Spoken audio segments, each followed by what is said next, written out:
આજરોજ મોન્સૂન સેશનની શરૂઆતમાં જ સંવિધાનના 124, 217 અને 218 અનુચ્છેદ અંતર્ગત જસ્ટિસ વર્મા વિરુદ્ધ ઇમ્પીચમેન્ટની કાર્યવાહી શરૂ કરવાની માંગ કરતું એક આવેદનપત્ર લોકસભા અધ્યક્ષ ઓમ બિરલાને સુપ્રત કરાયું હતું, જેમાં 145 જેટલા લોકસભા સભ્યોએ રજૂઆત કરીને સાઇન પણ કરી છે, જેમાં BJP, Congress, TDP, JDU, JDS, Janasena party, AGP, SS Shinde જૂથ, એલજેએસપી, એસકેપી, સીપીએમ સહિતના અનેક રાજકીય પક્ષના સાંસદોનો સમાવેશ થાય છે।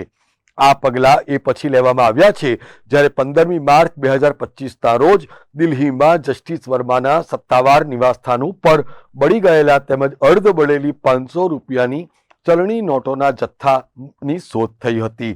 હવે સંસદ આ સમગ્ર મામલાની તપાસ કરશે। રવિશંકર પ્રસાદની આગેવાની હેઠળના આ ડેલિગેશનમાં વડોદરાના સાંસદ ડોક્ટર હેમાંગ જોશીનો પણ સમાવેશ થાય છે।